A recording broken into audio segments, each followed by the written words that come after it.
আল্লাহ আমার বন্ধুকে জান্নাত ঘুরাইয়া দেখাইছি, আমার বন্ধুকে জাহান্নাম ঘুরাইয়া দেখাইছি, আমার বন্ধুকে কুল কায়নাত সব কিছু ঘুরাইয়া দেখাইয়া আমার বন্ধুকে পাশে বসাইয়া আমার সাথে দিদার করাইয়া আমার সাথে কথা বলাইয়া আমি আল্লাহ আমার বন্ধুকে আবার জমিনে পাঠাইছি। সুবহানাল্লাহ। ও বন্ধু আমার বাবাজি, যেই কথা আমি বলতেছিলাম রে বন্ধু, আমিনা যখন এই দৃশ্য আল্লাহ তাআলার সাথে কথা হয়ে গেল, আল্লাহ পাক রব্বুল আলামিন আমিনার সাথে যেই কথা দিছিল এইভাবে আল্লাহ জমিনটা ঘুরাইছে, আসমান ঘুরাইলো, জান্নাত ঘুরাইলো, জাহান্নাম ঘুরাইলো। আল্লাহ শুধু এখানেই শেষ করেন নাই, আল্লাহ পাক রব্বুল আলামিন আমার নবীর শানে বলেন, হে নবী, ও নবী আমার, আমি আল্লাহ আসমানের আল্লাহ, আপনি আসমানের নবী, আমি আল্লাহ জমিনের আল্লাহ, আপনি জমিনের নবী, আমি আল্লাহ ফেরেশতাদের আল্লাহ, আপনি ফেরেশতাদের নবী, আমি আল্লাহ সাগরের আল্লাহ, আপনি সাগরের নবী, আমি আল্লাহ পাহাড়ের আল্লাহ, আপনি পাহাড়ের নবী, আমি আল্লাহ জমিনের আল্লাহ, আপনি জমিনের নবী, আমি আল্লাহ সমস্ত কুল কায়নাতের আল্লাহ, আপনি সমস্ত কুল কায়নাতের নবী, আমি আল্লাহ সমস্ত নবীদের আল্লাহ, আপনি সমস্ত নবীদের নবী। চিৎকার দিয়ে বলেন সুবহানাল্লাহ। আল্লাহ সুবহানাহু ওয়া তাআলা এই আয়াতে কারিমার মধ্যে বলতেছেন, ওয়াসাইনাল ইনসানা বিওয়ালিদাইহি ইহসানা। এই আলোচনাটা করার আগে আমি আপনাদের বোঝানোর জন্য একটু কথা বলতেছি, সেটা হচ্ছে আল্লাহ রব্বুল আলামিন এই মানব জাতির হেদায়েতের জন্য আল্লাহ রব্বুল আলামিন কুরআন নামক একটা দলিল এবং প্রমাণ আল্লাহ তাআলার পবিত্র গ্রন্থ আমাদের জন্য নাজিল করছে। বলুন সুবহানাল্লাহ। এটাকে রিসার্চ করে বোঝানোর জন্য, মানুষের দ্বারে দ্বারে পৌঁছে দেওয়ার জন্য, এর পিছনে মহামানব, এটার একজন শিক্ষক হিসাবে আমাদের পয়গম্বর জনাবে মুহাম্মদুর রাসূলুল্লাহ সাল্লাল্লাহু আলাইহি ওয়াসাল্লামকে শিক্ষক হিসেবে পাঠিয়েছে। বলুন সুবহানাল্লাহ। এই জন্য আমরা কোরআন পড়তে পারতেছি, বুঝতে পারতেছি। তাছাড়া এটার যদি শিক্ষক না থাকতো, এটার যদি একজন দায়ী না থাকতো, তাহলে আমরা কোরআন বুঝতে পারতাম, পড়তেও পারতাম না, বুঝতেও পারতাম না। এই জন্য প্রত্যেকটা জিনিসেরই একজন করে শিক্ষক আছে। যাই হোক, এই কোরআনুল কারীমের মধ্যে আল্লাহ রব্বুল আলামিন মানব জাতির জন্য হেদায়েতের কথা আলোচনা করেছেন, আল্লাহ পাকের হুকুমের কথা আলোচনা করছেন, আল্লাহ পাক কি বিধান দিয়েছেন, কোনটা মানা যাবে, কোনটা ছাড়তে হবে, এর আলোচনা করা হয়েছে। কেমনে আল্লাহ রসুলের আনুগত্য করা হবে, এই আলোচনা এই কোরআনের মধ্যে করা হয়েছে। অল কমপ্লিট করে আল্লাহ তাআলা আমাদের জন্য একটা গ্রন্থ নাজিল করেছে, সেই গ্রন্থের নাম হইল আল কোরআন। এই জন্য মহান আল্লাহ রাব্বুল আলামিন এইটাকে পরিচালনা করার জন্য, এটা মানুষকে বোঝানোর জন্য, উম্মতের কাছে পৌঁছে দেওয়ার জন্য যেই শিক্ষককে আল্লাহ তাআলা নাজিল করলেন, এই শিক্ষকের নাজিল হওয়াটার ইতিহাস কেমন ছিল ও আমার বন্ধুগণ, একটু আলোচনা করলেই বোঝা যাবে আল্লাহ তাআলা কত সুন্দর করে আমাদের নবীর দুনিয়াতে আগমন ঘটাইছে। সুবহানাল্লাহ। আল্লাহ রব্বুল আলামিন এই মানব জাতির মধ্যে থেকে, আল্লাহ তাআলা এই সারা পৃথিবীর মধ্যে থেকে আমার নবীর জন্য আল্লাহ রব্বুল আলামিন এই মক্কাতুল মুকাররমা আল্লাহ তাআলা নিযুক্ত করেছেন। সারা পৃথিবী যত রাষ্ট্র আর দেশ আছে, সমস্ত রাষ্ট্র আর দেশের মধ্যে থেকে আমার নবীর জন্য আল্লাহ তাআলা মক্কাকে বাছাই করেছেন। সুবহানাল্লাহ। তারপরে মক্কার মধ্যে যত গোত্র আছে, গোষ্ঠী আছে, দল আছে, মত আছে, সমস্ত গোষ্ঠীর মধ্যে থেকে আল্লাহ তাআলা আমার নবীর জন্য বাছাই করেছেন কুরাইশ গোষ্ঠীকে। এই কুরাইশ গোষ্ঠীর মধ্যে থেকে যতগুলি মানুষ আছে, তাদের মধ্যে থেকে আল্লাহ সুবহানাহু ওয়া তাআলা আল্লাহর রাসূলের, আল্লাহর পয়গম্বরের আখেরি নবীর পিতা হিসেবে আল্লাহ তাআলা আব্দুল্লাহকে বাছাই করছে। বলেন সুবহানাল্লাহ। ওই মক্কা নগরীর মধ্যে যত নারী আছে, সমস্ত নারীদের মধ্যে থেকে আল্লাহ সুবহানাহু ওয়া তাআলা আমাদের নবীর মা হিসাবে আল্লাহ তাআলা বাছাই করছেন আমিনাকে। বলুন সুবহানাল্লাহ। এই সব কিছু বাছাই করার পরে ছাটাই বাছাই করে আমাদের নবীর আগমন যখন দুনিয়ার বুকে ঘটবে, আগমন যখন হবে, লম্বা আলোচনা সংক্ষিপ্ত করে দিলাম। আমার নবীর আগমন ঘটবে তো ঘটবে, আকাশ খুশি হয়ে গেছে, জমিন খুশি হয়ে গেছে, আকাশের চন্দ্র সূর্য খুশি হয়ে গেছে, আসমানের ফেরেশতা খুশি হয়ে গেছে, সমস্ত মাখলুক খুশি হয়ে গেছে। আল্লাহর রসুলের আগমন ঘটবে জমিনের মধ্যে। সুবহানাল্লাহ। আল্লাহ রসুলের আগমন ঘটে গেছে। আল্লাহ রসুলের আগমন ঘটছে। যখন আল্লাহ রসুলের আগমন ঘটে গেল, সমস্ত মাখলুকগুলা খুশি হয়ে গেছে, আসমানের চাঁদ খুশি হয়ে গেছে, জমিন খুশি হয়ে গেল, সমস্ত মাখলুক খুশি হয়ে গেছে। সবার মধ্যে খুশি বিরাজ করতেছে, কিন্তু আমিনার মধ্যে একটা দুঃখের একটা ছাপ যেন দেখা যাইতেছে, মুখের মধ্যে একটা ছাপ বোঝা যাইতেছে। এটা সারা পৃথিবীর কেউ দেখতে পারে না। মহান আল্লাহ রব্বুল আলামিন কেমন যেন আমিনার সাথে অন্তরের সাথে কথা বলতেছে, ও আমিনা, আমার পয়গম্বর জমিনের মধ্যে আসছে, সবাই খুশি, তোমার মনটা কেন বেজার জানতে চাই। ও বন্ধু আমার বাবাজি, আল্লাহ পাক রব্বুল আলামিন যখন আমিনার সাথে কথা বলতেছে, আমিনা ডাক ডাক কয়, আল্লাহ,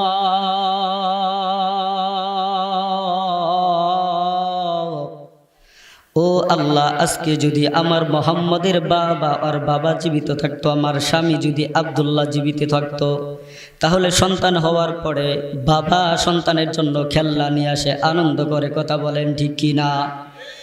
ওগো আল্লাহ, কিন্তু আজকে আমার আব্দুল্লাহর বাবা জীবিত নাই, আমার মুহাম্মদের বাবা জীবিত নাই, এই জন্য আমার মনের ভিতরে একটু কষ্ট লাগে। বাবা থাকলে খেলনা নিয়ে আসতো। আল্লাহ ডাক ডাক কয়, আমিনা রে, ও আমিনা, আজকে যদি আব্দুল্লাহ জীবিত থাকতো, হয়তোবা আমার বন্ধুর জন্য দোকান থেকে, বাজার থেকে খেলনা নিয়ে আসতো। হয়তোবা খেলনা মাটির হইতো, না হয় পিতলের, না হয় লোহার হইতো। ও আমিনা, টেনশন করিও না, সন্তান তোমার হইতে পারে আমিনা, কিন্তু বন্ধু, কিন্তু আমি আল্লাহর, সময় আসতে দাও, আমার বন্ধুর জন্য দেখো কেমন খেলনা পাঠাইয়া দেই। সুবহানাল্লাহ। আল্লাহ যখন আমিনার অন্তরের সাথে কথা বলতেছে, আব্দুল মুত্তালিব বলে, যখন দিনের সূর্যটা ডুবে গেছে, দিনের সূর্যটা ডুবে যাওয়ার সাথে সাথে আমি আকাশের দিকে তাকাইয়া দেখি, আসমানের চাঁদটা এত দ্রুত গতিতে আমার বাড়ির দিকে আসতেছে। আমি মনে করলাম আমার নাতিকে হয়তো বা ধ্বংস করে দেবে, আমার পরিবার সবাই ধ্বংস হয়ে যাবে। আসমানের চাঁদ যেই দ্রুত গতিতে আসতেছে, সবাইকে ধ্বংস করে দিবে। আব্দুল মুত্তালিব বলেন, আমি দেখি আস্তে আস্তে চাঁদটা এসে আমার নাতির কাছে এসে গেছে। আমার নাতির কাছে আসে যাওয়ার পরে আমার নাতি আর চাঁদের সাথে খেলা করতেছে। সুবহানাল্লাহ। আমরা জিকিরের সাথে জায়গাগুলি পরে করি, লা ইলাহা ইল্লাল্লাহ, লা ইলাহা ইল্লাল্লাহ, লা ইলাহা ইল্লাল্লাহ। দুনিয়া পাগল কাবার জন্য, কাবা পাগল মাবুদের, মাবুদ পাগল নবীর জন্য, মাবুদ পাগল নবীর জন্য, নবী পাগল উম্মতের। লা ইলাহা, সবাই লা ইলাহা ইল্লাল্লাহ, জোড়ে লা ইলাহা। জিকিরের সাথে আমরা একটু জায়গা চাকা চেয়ে বেজে বসি, সামনের জায়গা পুরা করে বসি ভাই।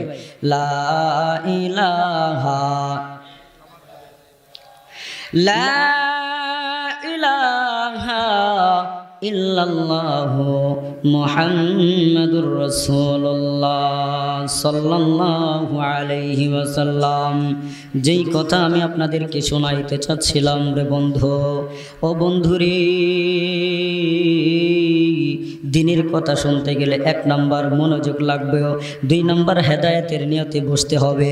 যদি আমার নিয়ত না থাকে, হেদায়েতের নিয়ত না থাকে, তাহলে সারা জীবন ওয়াজ শুনবো, এই ওয়াজে আমার কোনোদিন ফায়দা কোনোদিন হবে না। যদি আমার নিয়ত না থাকে, আমলের নিয়ত না থাকে, ইখলাস ওয়ালা নিয়ত না থাকে, তাহলে এই ওয়াজে কোনোদিন ফায়দা হবে না। এই জন্য আমরা সবাই নিয়তকে ঠিক করি, একমাত্র আল্লাহকে সন্তুষ্টি করার জন্যই আমরা আজকের আলোচনা শুনবো ইনশাআল্লাহ। আমাদের সমস্ত ইবাদত হবে আল্লাহকে সন্তুষ্টি করার জন্য। সকলে বলেন ইনশাআল্লাহ। যদি আল্লাহর জন্যই হয় তাহলে আমি বললাম আপনার একটু আগায়া খালি জায়গা পুরা করেন, করলেন না তো কই আল্লাহর জন্য হইল। একটু আগায় বসেন না, খালি জায়গা পুরা করে বসেন। যে জায়গায় বসছেন এত শীত না যে জায়গাটা গরম করে ফেলাইছে, এই জায়গা কেমনে ছাড়ি। আসেন ভাই একটু আল্লাহর জন্য একটু আসি আমরা সবাই। আমরা একটু আল্লাহর জন্য আসি, গুরুত্বপূর্ণ আলোচনা আছে। ও বন্ধুরে, যেই কথা আমি আপনাদেরকে আলোচনা শোনাইতে চাইছিলাম রে বন্ধু, আমার নবীর আগমন ঘটছে। মা আমেনার অন্তরটা কেমন যেন একটু ব্যথা ব্যথা লাগে, কারণ স্বামী না। আজকে যদি মোহাম্মদের বাবা থাকতো তাহলে বাবা অনেক আনন্দ পাইতো, খুশি হইতো, সন্তানের জন্য খাল্লা নিয়ে আসতো। এই জন্য আমিনার অন্তরে একটু কষ্ট, আমিনার কষ্টটা আল্লাহ পাক বুঝা ফেলাইছে। এই জন্য আল্লাহ পাক ডাক দেখে আমিনা,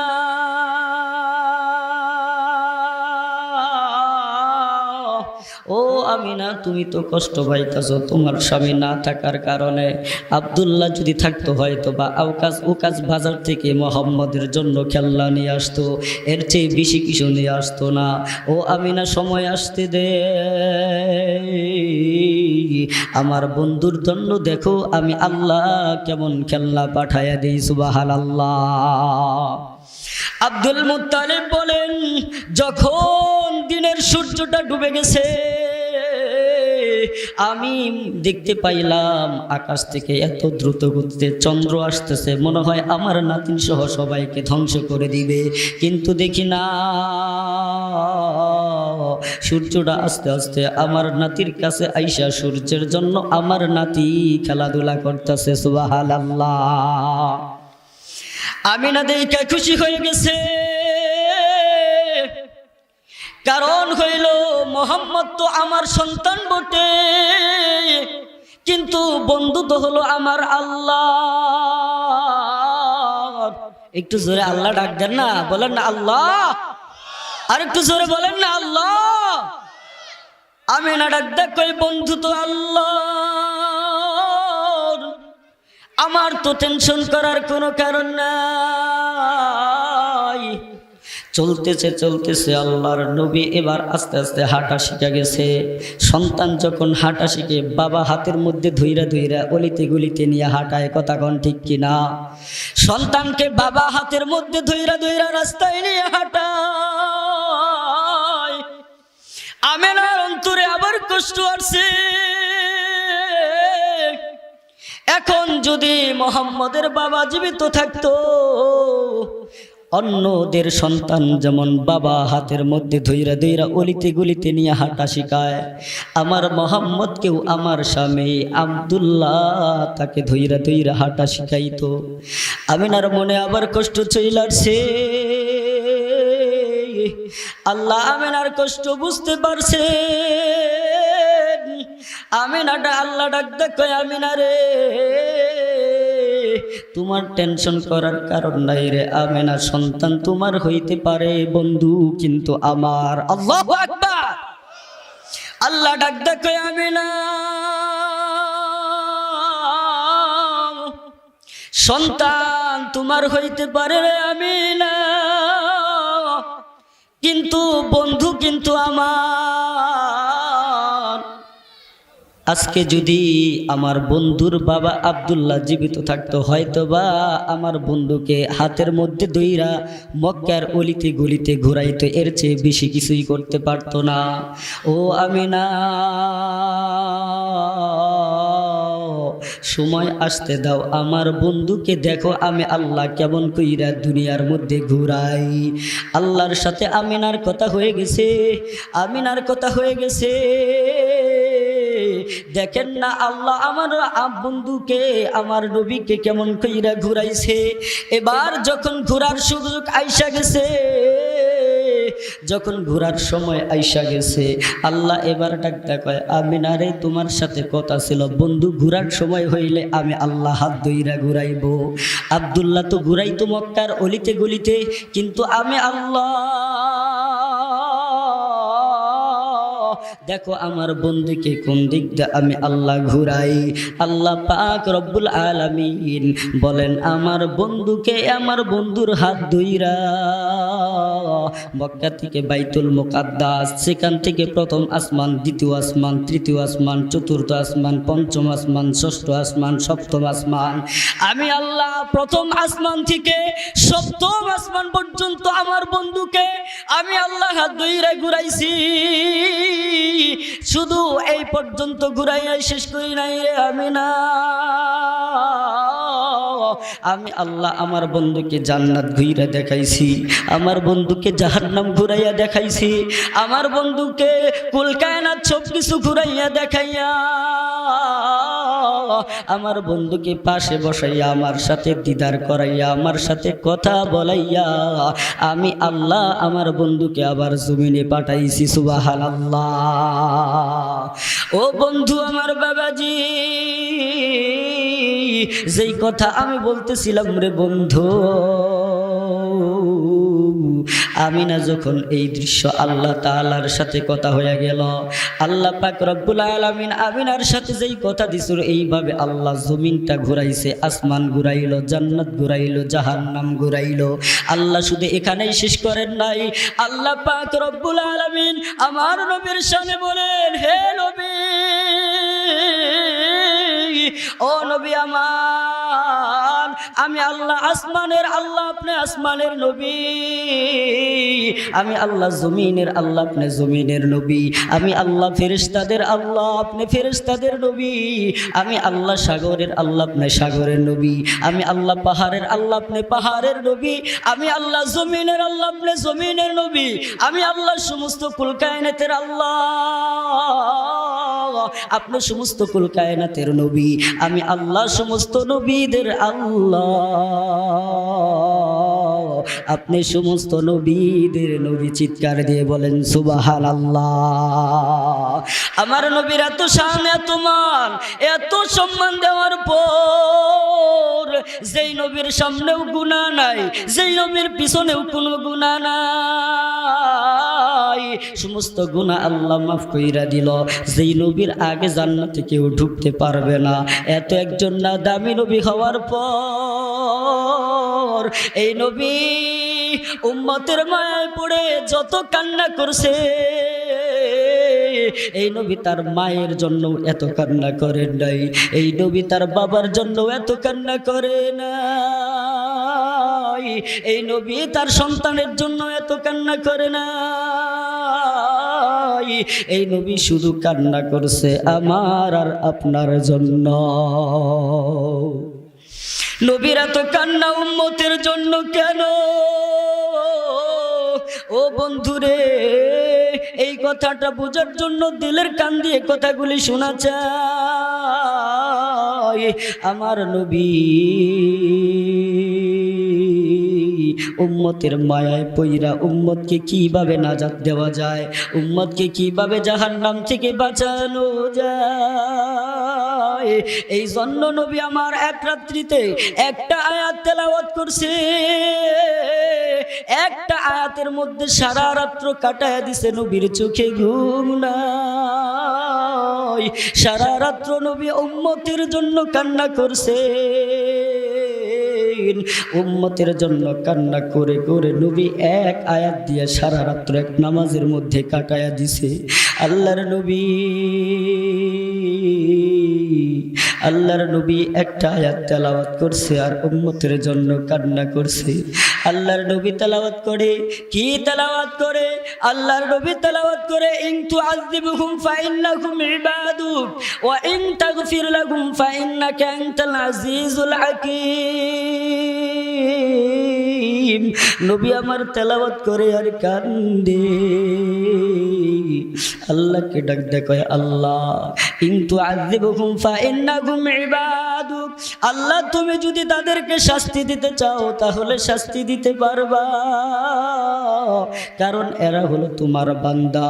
ওয়া ইন তাগফির লাহুম ফাইন্নাকা আনতাল আজিজুল হাকীম। আল্লাহু আকবার। আল্লাহর নবী কান্দে,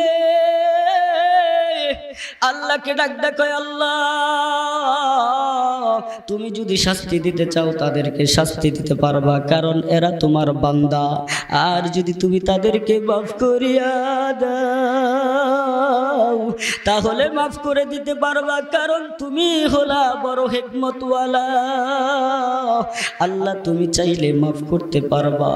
নবী উম্মতের জন্য কান্না করে, কিন্তু নবীর এত দামি উম্মত হওয়ার পরে আমরা নবীর কথা মতো চলতে রাজি না।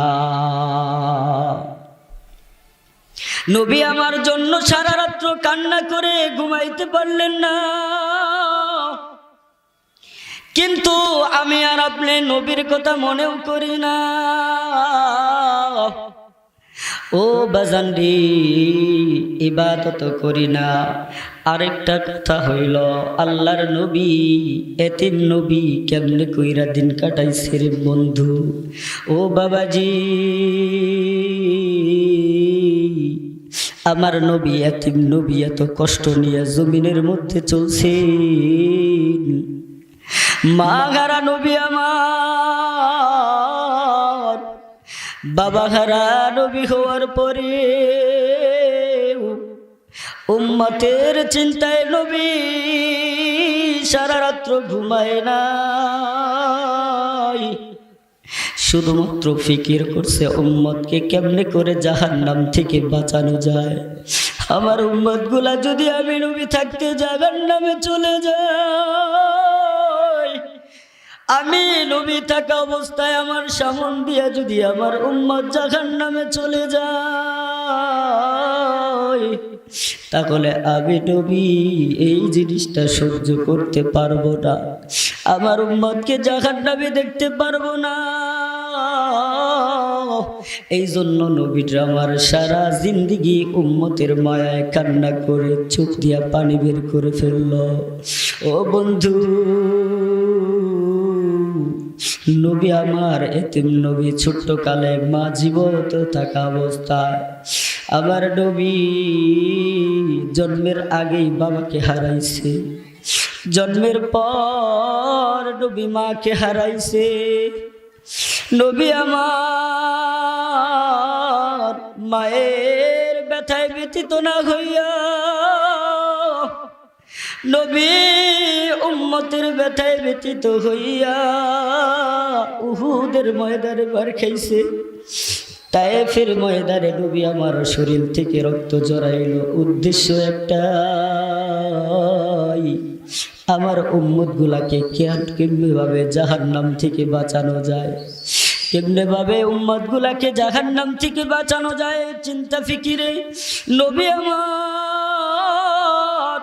তায়েফের ময়দানে রক্ত জড়াইল, কিন্তু আমরা সেই নবীর উম্মত হইয়া নবী কেউ চিনতে পারলাম না। এর চাইতে কপাল পোড়া আমাদের আর কি হইতে পারে? কথা বলেন ঠিক কি না? নবীকে চিনলাম না, নবীর কথা মানলাম না, নবী আমাদের যে আখির নবী এটাই জানলাম না, অথচ আমরা উম্মত দাবি করে বসে রয়েছি। কথা কোন ঠিক কি না? এর চাইতে মুসলমানের কপাল পোড়া আর কি হইতে পারে? আমার নবী উম্মতের ব্যথায় এত ব্যথিত হয়েছে, উম্মতের জন্য কোনোদিন আরামের বিছানায় ঘুমায় নাই। আমার নবী উম্মতের ব্যথায় কোনোদিন ভালো খানাও খায় নাই, কিন্তু আমি আর আপনি উম্মত হইয়া নবীর কথা মনে করি নবীর কথা? চিন্তাই নাই আমাদের। এই জন্য নবীর কথা মতো আমাদের চলা দরকার আছে না নাই? তারপরেই দেখেন আল্লাহ রাব্বুল আলামিন, আমি যে আয়াত তেলাওয়াত করেছি এই আয়াতের মধ্যে আল্লাহ রাব্বুল আলামিন কত সুন্দর করে বলতেছেন, ওয়াসাইনাল ইনসানা বিওয়ালিদাইহি ইহসানা। মহান আল্লাহ রাব্বুল আলামিন কুরআনুল কারীমের মধ্যে বললেন, ও বন্ধুরা, ও আমার বান্দা বান্দিরা, তোমরা তোমাদের মাতা পিতার সাথে ভালো ব্যবহার করো, ইহসান করো, সৎ ব্যবহার করো। মা বাবার সাথে তোমরা ভালো ব্যবহার করো। কারণ হইল, আমি যতই ইবাদত করি, যতই বন্দেগী করি, আমার মায়ের সাথে যদি ব্যবহার খারাপ থাকে, আমার বাবার সাথে যদি ব্যবহার খারাপ থাকে, তাহলে যতই ইবাদত আর যতই দান সদকা করি, আল্লাহ পাক আমার কোনো ইবাদত বন্দেগী কবুল করবে না। এই জন্য আল্লাহ পাক রব্বুল আলামিন কুরআনুল কারীমের মধ্যে মায়ের জন্য আল্লাহ তাআলা স্পেশালি 7টা আয়াত নাজিল করছে। বলুন সুবহানাল্লাহ। এই আয়াতগুলোর মধ্যে আল্লাহ তাআলা মায়ের সাথে ভালো ব্যবহার করতে বলছেন, বাবার সাথে ভালো ব্যবহার করতে বলছেন। আল্লাহ রসুলের একজন সাহাবী আয়েশা আল্লাহ রসুলকে ডাক কয়, ইয়া রাসূলুল্লাহ, ওগো পয়গম্বর, আমার সৎ ব্যবহার ভালো ব্যবহার পাওয়ার জন্য কে উপযুক্ত, কাকে আমি বেশি আদর করব, কে আমার কাছ থেকে ভালো ব্যবহার পাওয়ার উপযুক্ত বেশি? আল্লাহর পয়গম্বর ডাক কয়, ও সাহাবী, তুমি আগে তোমার মায়ের সেবা করবা, মার সাথে সৎ ব্যবহার করবা। সাহাবী জিজ্ঞাসা করলেন, ইয়া রাসূলুল্লাহ, তারপরে কার সাথে আমি ভালো ব্যবহার করব? আল্লাহ রাসূল ডাক কয়, আমার সাহাবী, এরপরেও তুমি তোমার মায়ের সাথে সৎ ব্যবহার করবা। আল্লাহ রাসূলের সাহাবী আবার ডাক কয়, ইয়া রাসূলুল্লাহ, তারপরে কার সাথে? আল্লাহ রাসূল কয়, তোমার মায়ের সাথে করবা। আল্লাহ রাসূলের সাহাবী চতুর্থবার ডাক কয়, ইয়া রাসূলুল্লাহ, তারপর আমি কার সাথে ভালো ব্যবহার করব? আল্লাহর রাসূল কয়, তুমি তোমার বাবার সাথে সৎ ব্যবহার করবা। সুবহানাল্লাহ। কেন আল্লাহর রাসূল 3বার মায়ের কথা আগে বললেন? কেন 3বার আগে কথা বললেন? মাকে বেশি সম্মান করতে হবে, মার হক বেশি আদায় করতে হবে। কারণ হইল, যেই গর্ভধারিণী মা আমাকে আপনাকে 10 মাস 10 দিন গর্ভধারণ করছে, ও বন্ধু একবার চিন্তা করে দেখে, আমার আর আপনার পেটের মধ্যে যদি একটা ইট বাঁধা দেওয়া হয়, 1 দিন 2 দিন কয় দিন রাখতে পারবেন? কয় ঘন্টা রাখতে পারবেন? কয় দিন এই পেটের মধ্যে ইট নিয়ে থাকতে পারবেন? কিন্তু বন্ধুরে, আমার মা নবী কেন মায়ের কথা বললেন? কারণ মা আমাকে আর আপনাকে 10 মাস 10 দিন এই গর্ভের মধ্যে নিয়া মা ঘুমাইতে পারে নাই, খানা খাইতে পারে নাই। যখন মা শুইতে গেছে, সন্তান কলিজার মধ্যে লাথি মারছে, মা ঠাস কইরা আবার বৈশা পড়ছে। মা যখন খাইতে পড়ছে, সন্তান পেটের মধ্যে লাথি মারছে, মা খানা খাইতে পারে নাই। সন্তান যখন লাথি মারছে, মা জমিনের মধ্যে পইরা গেছে। ও বন্ধু, মা এত কষ্ট কইরা আমাকে আপনাকে লালন পালন করছে। ভালো কোনো খানা কোনোদিন সে খায় নাই, সন্তানকে খাওয়াইছে। ভালো কোনো পোশাক কোনোদিন পরে নাই, মা সন্তানকে পড়াইছে। এত কষ্ট কইরা যেই মা বাবা আপনাকে আমাকে লালন পালন করলো, ওই মা বাবাকে সন্তুষ্ট না করা পর্যন্ত আল্লাহর জান্নাতে যাওয়া যাবে না। কথা বলেন ঠিক কিনা? ওই মা বাবাকে কষ্ট দিয়ে কোনোদিন সন্তান জান্নাতে যাইতে, সে যত বড় ইবাদতগার হোক, যত বড় আলেম হোক, যত বড় ইমাম হোক, যা কিছু হোক না কেন, মা বাবা যদি সন্তানের ব্যবহারে সন্তুষ্টি না হয়, কখনো ওই সন্তান আল্লাহর জান্নাতে যাইতে। এই জন্য বন্ধুগণ আমার কাছে চিঠি এসে গেছে, সময় খুব সংক্ষিপ্ত, একেবারে সময় শেষ। আসলে মাঝখানে কিন্তু আমার সময় কিছু মিনিট চলে গেছে, ওই টাইম আমাকে দিছে। যাই হোক, বলতেছিলাম সময় আসলে শেষ। যেই কথাটা বলতেছিলাম একটু ফিনিশিং দিয়ে শেষ করে দেব ইনশাল্লাহ। আমরা যারা এই জায়গায় আসছি, আমাদের অনেকের মা কিন্তু কবরস্থানে শুয়ে আছে, কথা কোন ঠিক কিনা?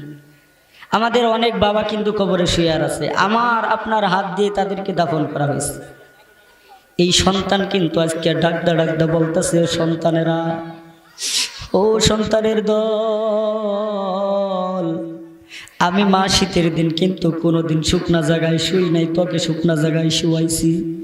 তুই যদি ডান সাইডে পেশাব কইরা দিছস, আমি তোকে বাম সাইডে নিয়ে আসছি।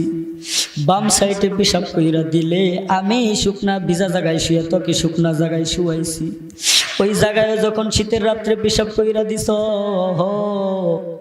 আমি কিন্তু মা ভিজা জায়গায় শুইয়া তোকে আমার বুকের উপরে শুয়াইছি। ও সন্তান রে,